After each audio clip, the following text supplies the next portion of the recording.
Okay, everyone, I'm so happy that you could join me this morning or this afternoon here in Israel. I wanted to start the day with telling you a little bit about myself. I've been brought up and grew up in a moshav, a community, a village, very much like this one, a little bit further from the border with the Gaza Strip. It's not really a border, but we'll talk about it later.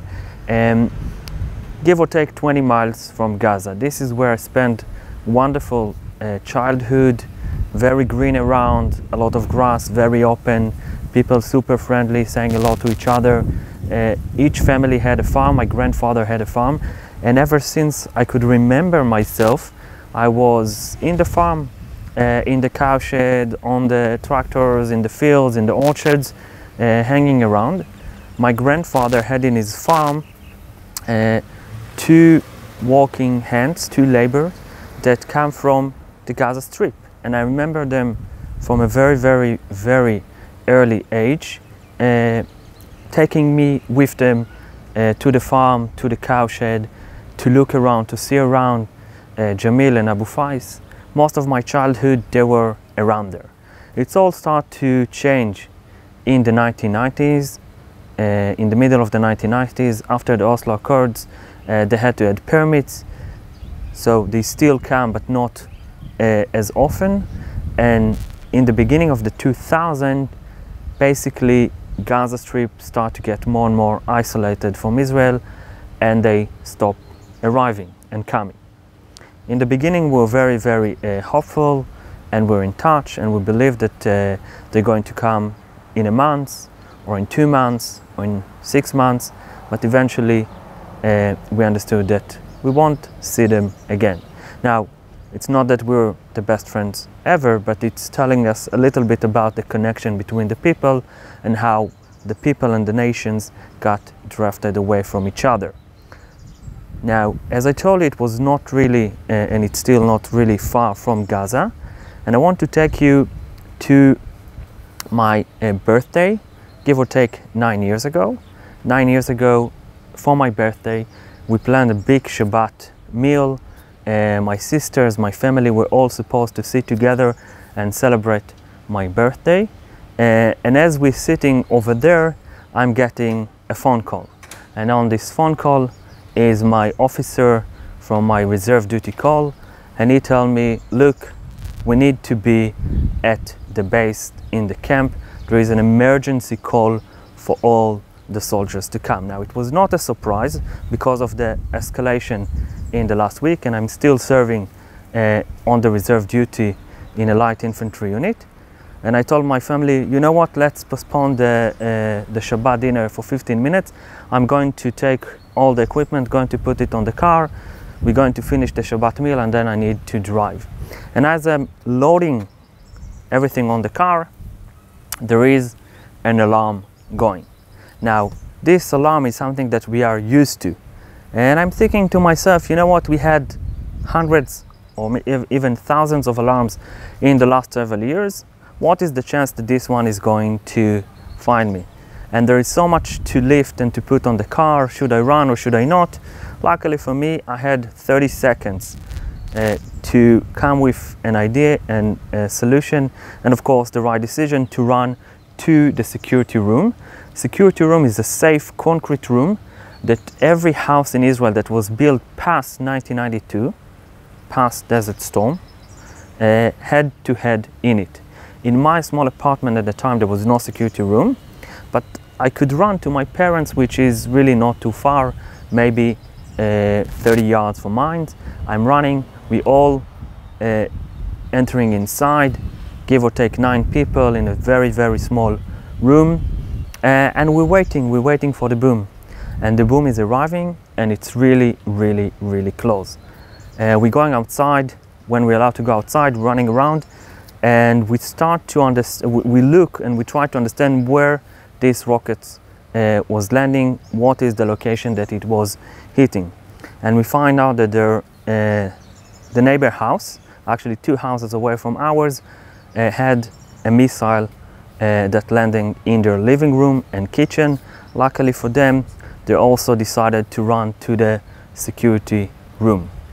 Okay, so that was 9 years ago. 6 years ago, it was 7:30 a.m. Same thing happened, not my birthday, but same thing happened. Summertime, this is the time, actually it was 6 years, it's 6 years and 3 days. 7:30, once again, the alarm, the alert, and we all running to my parents' security room. We're jumping inside, waiting for the boom. The boom arrived, but this one, it sounds even louder, and we understand that it's landed much closer to us. When the time has passed, we're supposed to wait inside for a whole minute. When the time passed, we're running outside, and we found out that the rockets this time landed in our backyard, give or take 30 to 40 feet from the security room. Okay, earlier today I asked Dan to share some picture, and you can see in the picture that my father still had not finished his morning shave, but there is no time to finish, so he's running to the security room with his half of his face full of foam. You can see the people digging the rockets from the yards, and I have here in my pockets some of the shrapnel that were flying through the house. There is a picture over there with the walls of the house, and you can see brighter spot on them. Those brighter spots are the spot of the shrapnels that were flying through the wall. Okay, so those are some pieces of those shrapnel, and this is the reality for us. So when me and my wife were building our new permanent house that we're very happy to enter to just a few months ago, one of the first things that we were thinking about is how to locate, where to locate, and how to build the security room so it will be accessible to everyone, and more than that, it will offer us and allow us to stay inside for a very long time. You see, when they build the one in my parents' house, people say, you know what, it's just to be cautious, there is no real need to think about staying there for a long time. But as we can learn, and we're going to learn today in this tour, some people unfortunately must spend a very long time, sometimes nights, 2, 3, up to 4 days in this room, the entire family. Why? Because every few seconds there is an alert, there is an alarm, and they need to run inside and find some safety. So this beautiful village that we see here around, this beautiful community, is in what we call on the Gaza envelope. Okay, on the Gaza envelope, we're talking about people that our definition to their location is 15 seconds. They have 15 seconds to run to find security and safety, and 15 seconds is not a lot. Try to imagine you sending your kids to school. They're waiting for the school bus to come and pick them. They need to have a security room next to them. So if you, I'll ask Asaf with the camera to take picture of the bus stops just over there, and you can see that those bus stops made of concrete to allow the kids to have safety and security when they need to run. Okay, this is the reality. So we're talking about 5,000 Israelis that living immediate rocket range that have only 15 seconds, and we're talking about, give or take, 1.5 million Israelis that have somewhere between 30 to 45 seconds to find shelter. We are going to have a tour in this community, and I'm telling you in advance, there is a map. I hope Danny can share the map maybe with the group. There is a map that can tell you and can show you how close Netiv HaAsara is to Gaza Strip. And I'm telling you now that Netiv HaAsara is the closest community to the Gaza Strip. Okay? Now, a few words about Netiv HaAsara. Netiv HaAsara is a community that was originally built in Sinai Peninsula. In 1967, Israel was able to take over the lands of the Sinai Peninsula, and as Israel was taking over the lands of Sinai Peninsula, there was a small community that was built over there. The community is named after 10 Israeli soldiers that were killed in a helicopter crash over the Sinai desert. And when in the peace agreement with Egypt, it was decided to give back the land to the Egyptian in the name of peace, the settlers of the original community decided to come to this location and rebuild their community over here in this location among the sand dunes. Now one of the things that I really wanted to do is to meet someone from the community and to have him telling us a little bit about his experience as a parent bringing up children over here.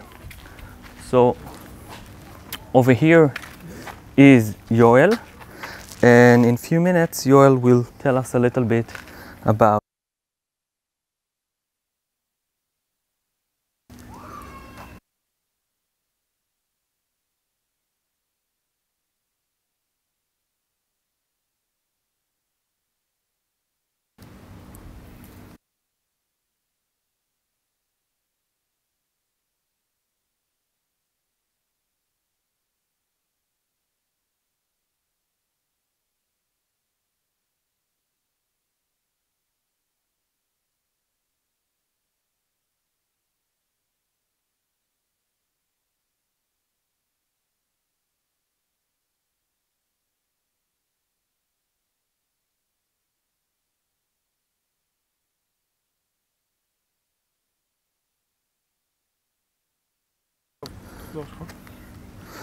Okay, so once again Yoel is over here and we'd like to hear a little bit from Yoel about parenting over here.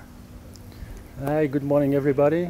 My name is Yoel. I live in Netiv HaAsara. I'm married. I have 4 kids. The big one is 22 years old. I have another one that is 19 and 2 twin girls that they are celebrating 14 this year.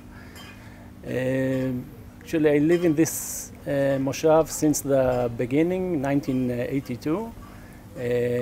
We arrived to this place right after the peace agreement with Egypt, after Camp David.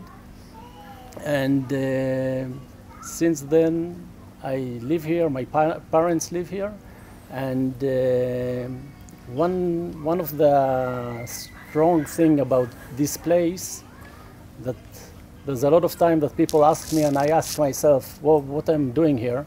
So I think the main reason is the community. So we have a really, really strong community that since we left Sinai, our parents realize that when they help each other, they are much stronger, and that's what we are doing right now. And as I understood, you're interested to know how we live and how we raise kids in this situation. So first of all, I have to say that raising kids is difficult. Anywhere you live, you know it's difficult to raise kids, and in this place is even more difficult. And I will tell you why. It's not just to raise the kids, it's to live.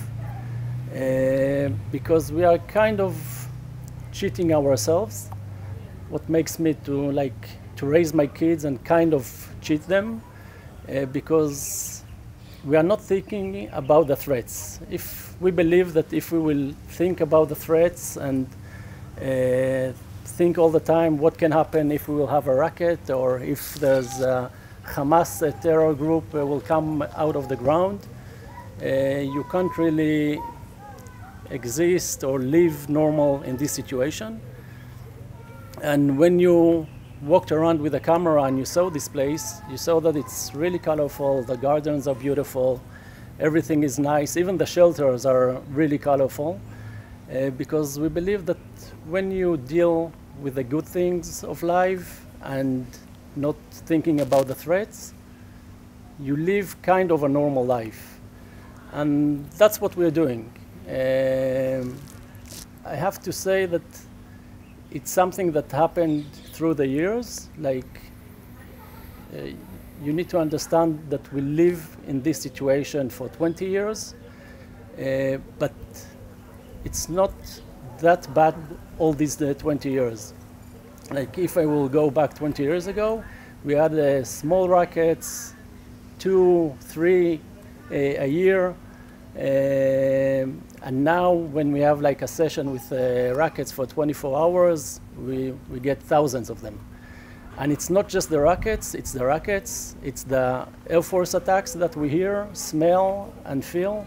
It's the Iron Dome that when it flies towards the rocket, to destroy the rockets towards the big cities in Israel, they explode just above us and we can hear and feel it. The parts of it fall all around. And actually the past few sessions that we had with rockets, we stayed in the shelters. You probably know that when we have the siren, we have about 15 seconds to go to the shelter.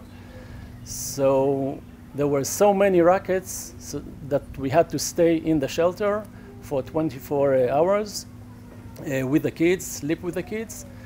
And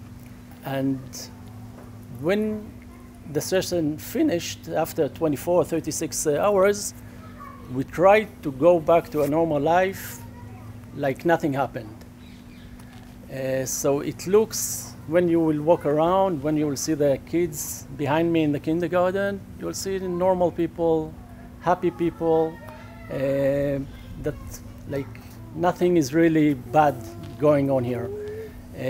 But when we hear the siren, or when we go into one of the sessions, suddenly you see at the faces of the people that, if you ask me, most of them suffer from kind of or another of post-trauma. Run away, go to the shelter, don't sleep at night, and all these kind of things. I have to say that my big son suffered from a post-trauma when he was 16, the one that is 22 years old. We have a trauma center close to us that get a really good treat. And I always ask myself, you know, everybody wants to be a good father, good parents. And I always ask myself if I'm doing the right thing, because he gets a good treat, and now he's in the army and is in a much better place. But we all have scars. We can't deny it. So I always ask myself if I'm doing the right thing. And I'm sure that if this change that we had through this 20 years, if we had it in 1 week, everybody would have gone out of here, run away. But because we grew into it and we raised our kids through those years, that it became worse and worse and worse, we always hope that one day it will end.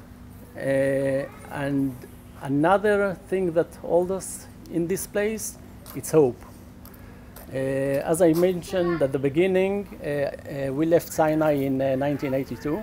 I was 13 years old, and it was actually I gave my home when I lived in Sinai. I gave my home for peace.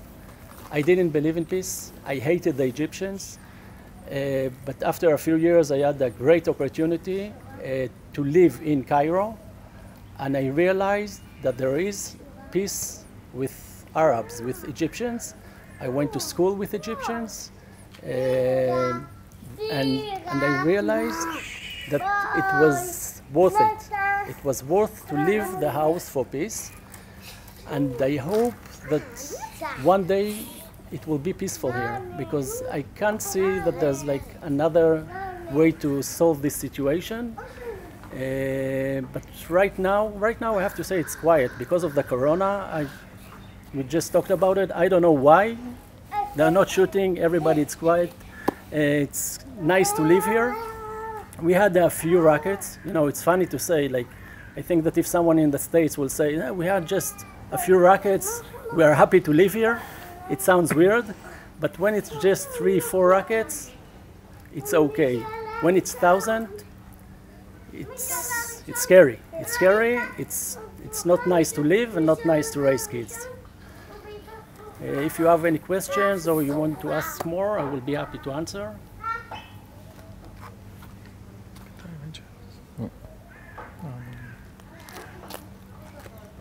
We have someone? Yes.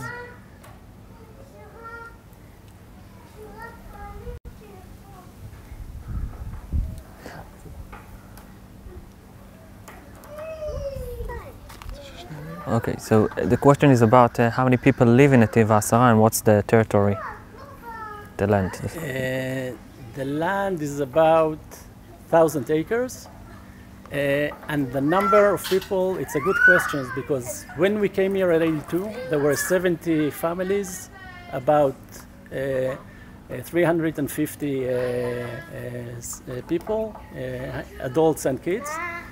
And during those years, the village, the moshav, became bigger and bigger.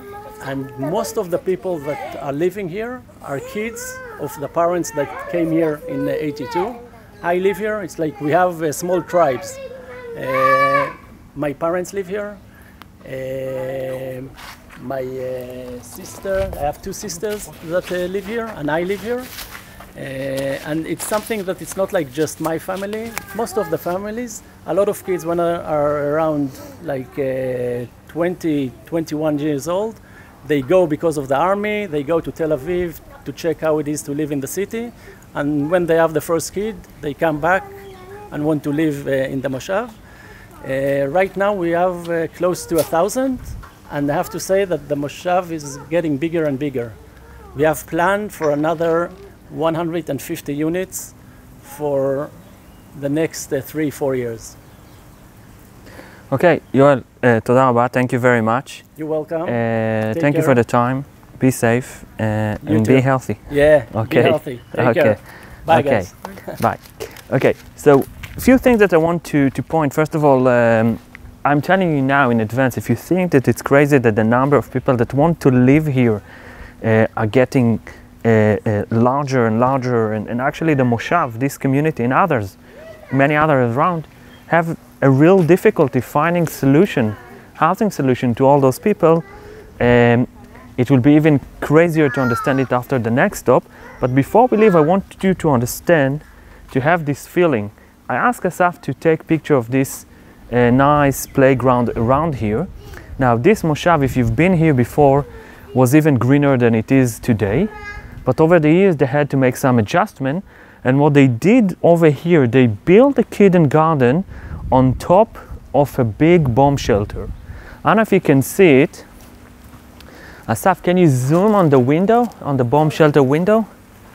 Okay, so I ask the camera to zoom on the bomb shelter window, and you can see this is a real bomb shelter over here, underground most of it, and kids playing on top of it. So if they want, or there's an alarm, or there is any need to run into it, it's just a minute, okay? There are several enter doors or windows, and there are several ways for the kids to enter really fast, really quickly. This is the sort of reality over here. Those of you who have been here in the last 2 years may remember there is a lot of reconstruction taking place around here. And why is that?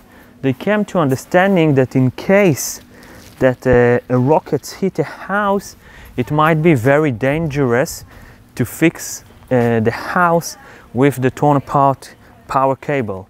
So they had to dig the entire community and all the power lines to their underground. I like to ask Asaf to take a picture of the roof over the old kitten garden. They built a new one that is properly rocket safe, if you can say such a thing. You can see the whole kitten garden. This used to be the kitten garden, and as a temporary solution they added the second roof on top of it. So in case that a rocket hit it, the kids are going to be safe. The people will feel safe, and the people will feel that they can make it, and it's worth to make it. So they try to make the moshav, the community, as nice as possible. So we're going through the community. You can see the beautiful gardening around, and we're going to the edge of the community, and over there we're going to have a nice lookout.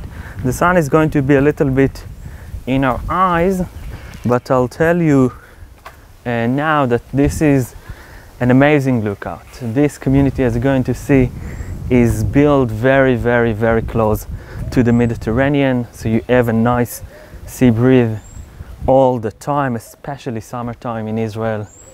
That is a lifesaver to have this sea breeze. The community, generally this is a community that was meant for people to practice agriculture, and in this community there are a lot of greenhouses. The people of this community are specialized in growing flowers and breeding seeds. They're not the one that today with all the agrotech, they're not the one that doing the genetic engineering for the seeds, but they get the seeds and they will have the seeds grow, and they will have the tomatoes or the watermelons or whatever people want to have. Once again, we said it's really nice, really peaceful. You can see the people outside, but it's also dangerous. Okay, in 2006 there was a student that died in a rocket attack over here when she was suffered critical injuries from the rockets. And in 2010, in the greenhouses of the community over there,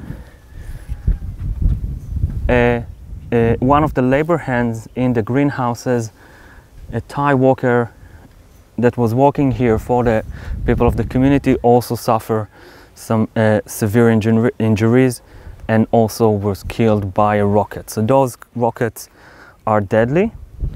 But as I told you, this is not Netiv HaAsara big concern. Before I'll talk about Netiv HaAsara big concern, I want to look around. Let's see if we can see a little bit of the landscape. We'll start with the city of Ashkelon to the north. You can see Ashkelon over there in the horizon. Ashkelon is a big city.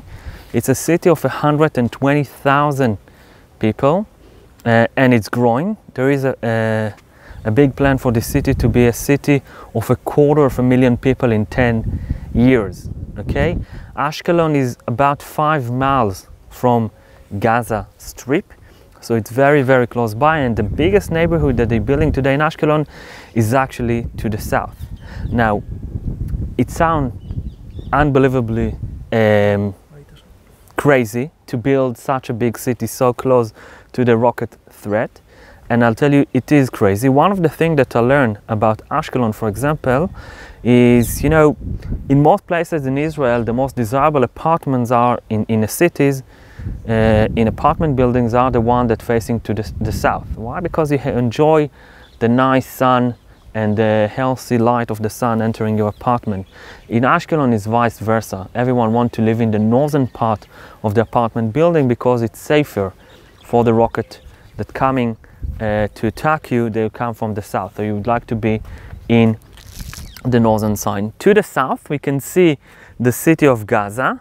Okay, it's really hard to distinguish between the different neighborhoods at the moment. There are several neighborhoods such as Bet Laia, and to the left later on we'll see Bet Hanon. But if we look very close, we can see the skyscrapers. This is Gaza City. This is the center of Gaza. And if you look closely in the sand dunes, tilting up sand dune, there is a wall. Okay, it's a painted wall, but this concrete wall is where the fence is. Now, I said a fence with Gaza and not the border because the border is a line that you have between two entities that recognize each other. And unfortunately for us, Israel and Gaza would not recognize each other. Okay, so we cannot really call it a border. I want to ask you to look all the way to the Rhine. You can see this raised up sand dune. I can tell you it's not only natural sand dune. Some of it was raised by the army, by the military. It's really hard to see now because of the sun that's in our eyes, but there is a fence all around it, okay? This is an electronic fence, okay, not electric.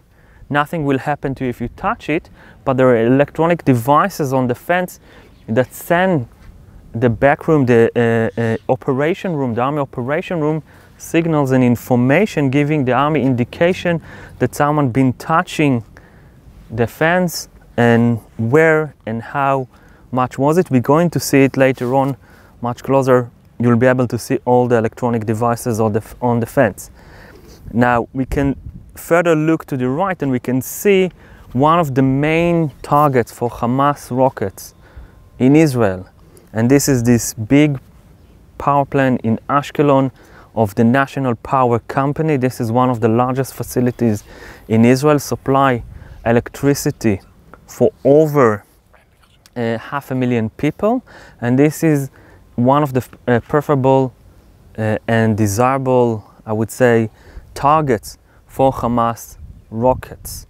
So far, maybe we've been lucky, maybe we're smart enough and lucky enough to have the right security measures, such as the Iron Dome system, to keep this facility safe, and another facility that contain oil next to it. Both are safe so far. But as I told you earlier, the main concern of people in Netiv HaAsara is not the rocket. First of all, once again, it's really hard to see, but just past this sand dune, when the concrete wall ends, and once again we'll be able to see it much closer later on, there are houses. And in those houses there are Palestinians living, and some of the Palestinians that living over there, they are Hamas people. And when they want, they can take sniper rifle or machine gun and they can target the houses over here quite easily. This is well within sniper range. Okay, so this is the reason there is a concrete wall over there, to protect those houses over here from the snipers, machine guns and bullets. But even something even scarier for the people of Netiv HaAsara, and in 2014 it was found out in the greenhouses over there. Once again, I like to ask to take the picture of the greenhouses. Okay, this is where people of the Moshav go to work and make living. And in 2014, they found over there a Hamas attack tunnel, fence crossing underground tunnel that was ready to be operated by Hamas people. And in this tunnel that was wide enough, tall enough, and big enough to have a motorcycle driving in, and they did find inside a motorcycle, the Hamas was planning of kidnapping someone, either a civilian or maybe a soldier, put him on the motorcycle and underground drive really fast to the center of Gaza and to have him all kidnapped over there. Okay? The other thing that they could do, and this is what the people of Netiv HaAsara are really afraid of, try to imagine overnight 5, 8, 10 Hamas terrorists going out of an unknown attack tunnel through the thick vegetation, sneaking into the community and start to butcher people around. Okay, so this is a real concern for the people of Netiv HaAsara in the last 6 years, give or take. Question so far?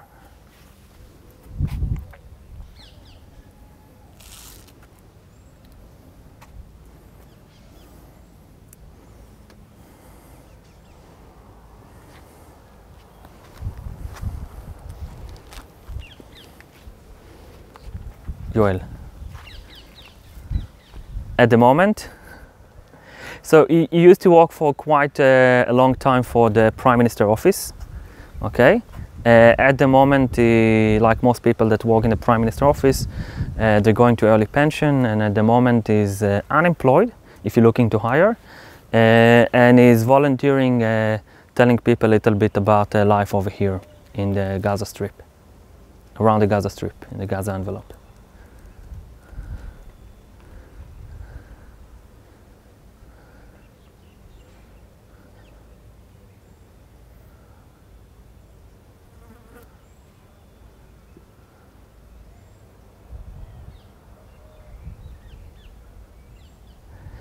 Can you repeat the first part of the question?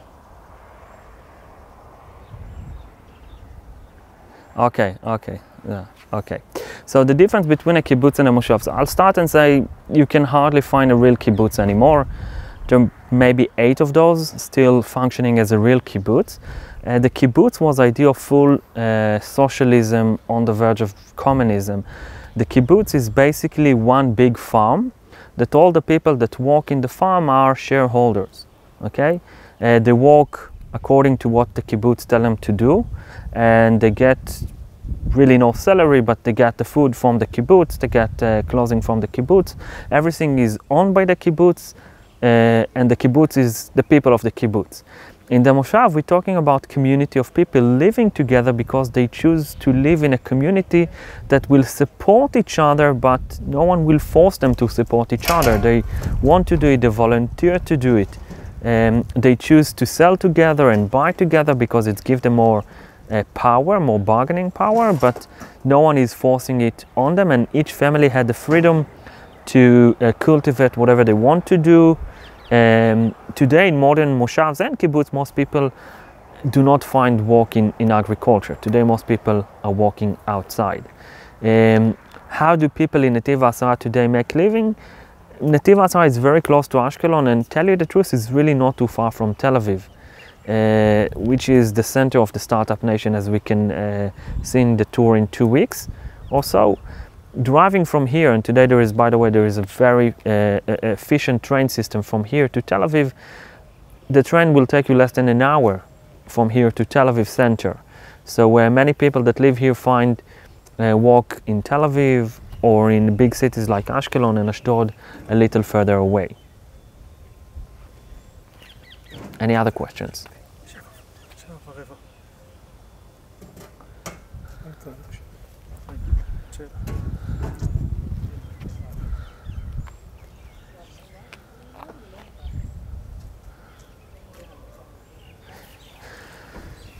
Okay, so the most recent was 6 days ago. 6 days ago, there was a rocket that was 3 rockets that were launched from Gaza to random places. Those are the small rockets.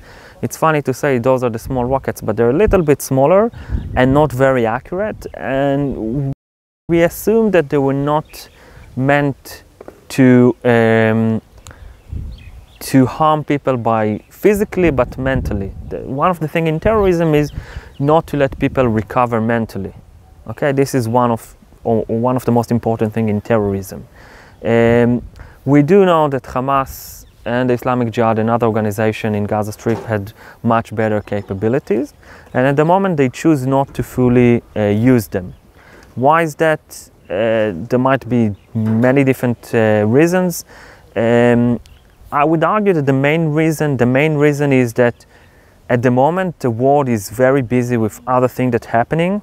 There is the coronavirus, there is the economy, there is the situation with Iran, and all those things. Those are the things that the world really care about. And terrorism, the idea of terrorism is to get the media talking about you. It's not efficient if no one is talking about you, and if no one is going to התנתקנו 5 שניות. תגיד לו שחזרנו.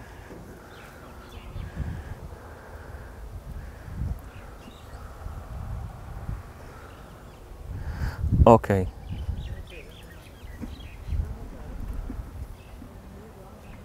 Yeah, back. So, yeah. So I think you could hear me about the most recent. So I said, because the world is not very busy with the Palestinian story at the moment, and there's other big headlines, I believe that this is the main reason that they decided at the moment to keep it quiet, and there is not much for them to gain from terrorism at the moment. Okay. So what I want to do now, it's going to be a little bit challenging, but what we're going to do now, we're going to hop to my car and we're going to drive a little bit along the fence, the electronic fence that surrounded this community, and then we're going to stop really at the concrete wall. So this is the plan. And while we're driving, I like to ask Dan to share with you some picture of those tunnels that I sent him earlier. Those tunnels that use the tourists, and the tourists are digging underground. And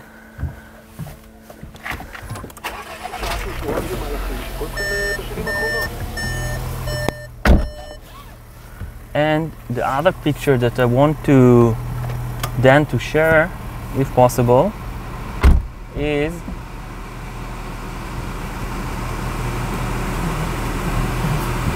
the picture of the kites. So there is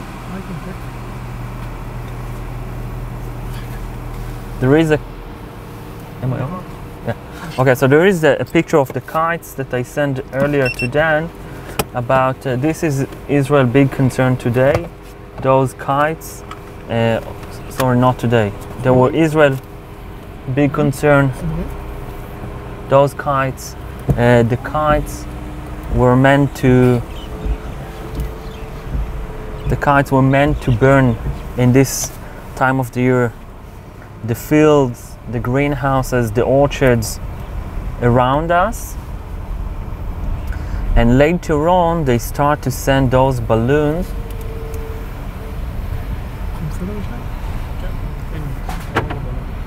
Okay, those balloons, and you can see those balloons are very inviting. By the way, those helium balloons can get really far. 2 of them landed in my community 20 miles away from Gaza. And those balloons, some of them with Mickey Mouse and other cartoons on them, are meant to attract the children to touch them. Try to imagine your children, your child, your kid, find in their backyard beautiful bunch of balloons, very inviting to play with, but they're small bombs that attach to those balloons, and the minute your kids start to play with them, they trigger the bomb. So we're driving along the old fence of the community, and in a minute we're going to meet the new fence. The new fence is all electronic fence with all the electronic devices, and every now and then even security cameras that send the signals to the army operation room. And the minute there is anyone touching the fence, they can tell immediately how many people touched the fence. Was it people, or maybe it was a jackal that was touching the fence? They can tell how tall it was, if someone was actually cutting the barbed wire, if someone was leaning against it. And then you can see, it's really hard to see, but there is next to it a dirt road, and no one is driving on this dirt road, because this dirt road is for the army truckers. In case someone was able to enter, it will be very easy for them to read the tracks in the sand. Okay, so there is a vehicle that every day is driving around the community, evening the sand, so the army truckers, in case that they need to, will be able to tell if someone been entering, penetrating, visiting the community, and it was not supposed to do so. We're getting closer and closer to the concrete wall, and the concrete wall is really on the line, the fence. Once again, if you want, you can call it a border, although as I told you, it's not officially a border because both sides do not recognize each other. But the idea of the concrete wall, and Netiv HaAsara is the only community in Israel that has such a concrete wall. The idea of the concrete wall is to make sure no one will be able to hit the people with any weapon at all. Now, to end to this concrete wall that we can see now, there is a new wall that they're building at the moment, and I think they're going to finish building it in few weeks. Is an underground concrete wall. We'll try to point it from the car in a few minutes. And this underground concrete wall is supposed to stop any border crossing tunnels or anything of the sort. They just won't be able to cross underground. This is a really deep underground wall.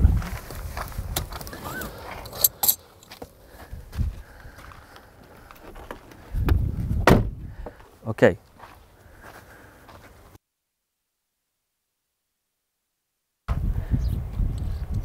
So,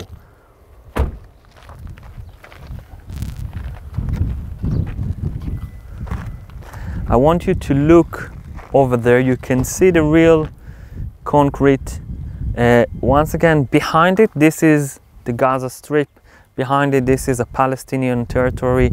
Behind it, Israel does not operate. Israel does not run the place or anything of the sort. You can see all the electronic devices over here. This is a very, very sensitive location. And you can see the houses over there in the valley. Over there in the valley. Okay, those are the northern suburb of Gaza. This is a neighborhood called Bet Hanun, and over there, this is the place that a lot of the agriculture is done. Okay, but if you look high above it in the sky, you can see the army intelligence facilities keep looking in this area. And why is that? Because over there, between the orchards, between the orange trees, it's much easier for the terrorists to operate, to dig, to shoot rockets from. So the army intelligence is keep looking. And just above this old hangar, you can see some new raised up buildings down. Okay, over there, this is the town of Sderot. Now, Sderot may be familiar or familiar name for you. Sderot is the largest town next to Gaza. Sderot is about a mile of Gaza, and 30,000 people live in Sderot, and the numbers are growing, and you can see they're building new neighborhoods over there. So it's indeed a crazy reality over here.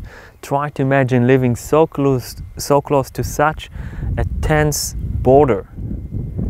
Okay, and once again, because of the coronavirus, it's very quiet here these days. But a year ago, it was really, really crazy over here, and not because of the kites and not because of the balloons, because those been updated by a new threat, and the new threat was the marching of the thousands.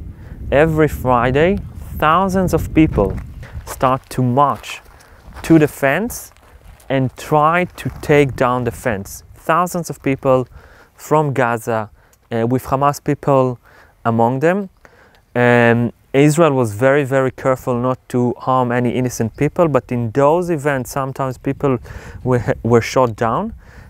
And why is that? Because we learned that in many, many times, the Hamas terrorists use those opportunities to plant bombs on the fence, and the next time an Israeli soldier will drive next to it, or will come to close a gate, to seal a gate, or to open a gate, the bomb will go on. Now, I want to give you time for questions, but before I do it, I just want to explain how the situation is an unfortunate situation. Today Israel is facing, I would say, 2, maybe 3 big threat. One to the south, which is the Gaza Strip, one to the north, which is Hezbollah, and Hezbollah extension, which is Iran. And one of the things we can see between Hezbollah and Hamas, which both are terrorist organizations, they keep learning from each other. when Hamas wanted to build his own rocket ability, they will have experts from Hezbollah sneaking into Gaza Strip to teach them, to give them the knowledge how to build a big arsenal of rockets.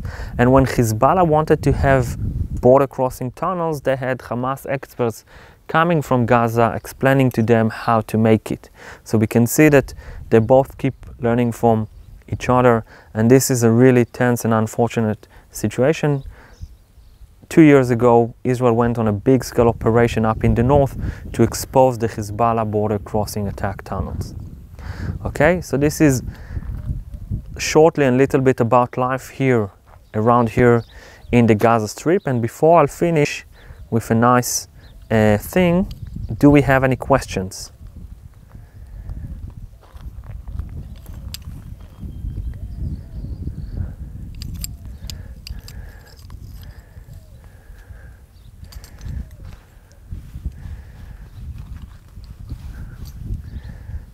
So it's going, so the started section prioritizing the areas that needed it the most, but it's supposed to go all around Gaza. And I'll tell you something else, it's also going to the Mediterranean, because we did find some, once again, those tunnel crossing underground, undersea. Okay, the Hamas has its own Navy SEALs, and sometimes people tend to dismiss it, but they do have some abilities, and they did build for them a crossing tunnel undersea. Okay, so this concrete wall even go deep into the Mediterranean. It's going really deep underground. It has some crazy technology involved, and most of it is very secretive. This is a technology that Israel had to come with, technology that was not existed anywhere in the world, a technology that allowed Israel to map a very complicated network of tunnels, underground tunnels, really, really deep.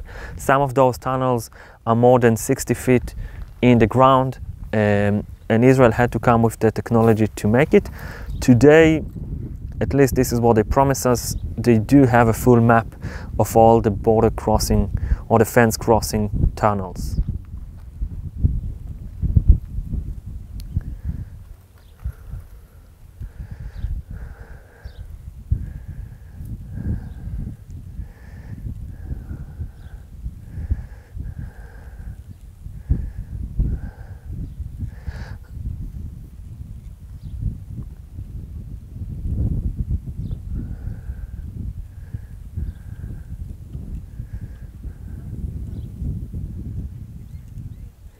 Okay, by the way, there are several soldiers over there patrolling around the community. I don't know if you can see them. They do patrol here every day around the community.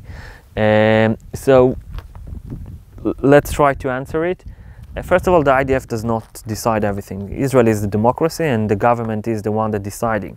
And what the government is doing, the Minister of Security and Defense, they're basically writing out cases, and they said, this is the response in each of those cases. They're giving it to the head of the IDF in advance, and in that way the IDF know how to retaliate and how to respond immediately at any case.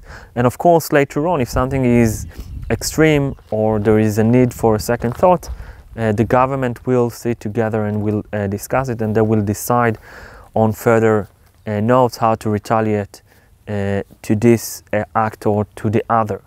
Okay, but every soldier, every combat soldiers that Israel sent to the borders to defend its border have on a daily basis had a routine of going through cases. Okay, and say in case of A you're doing B, in case of C you're doing D, etc., etc. This is part of the routine of patrolling or protecting the borders, and it's very important that the soldiers will know what they're allowed to do and what they're not allowed to do.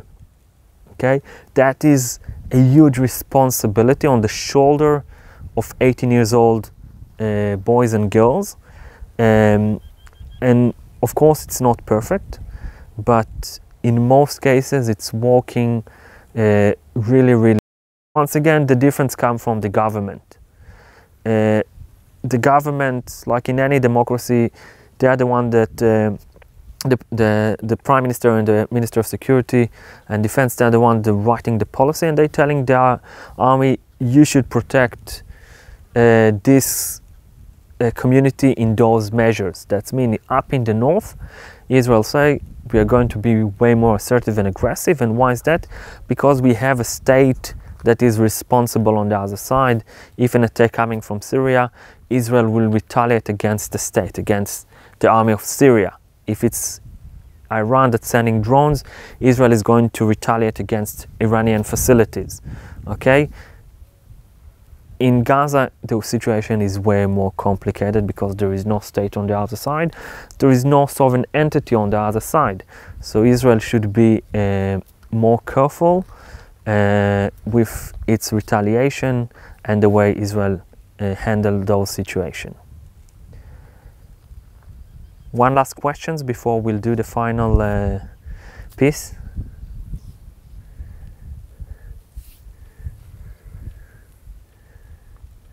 Yeah.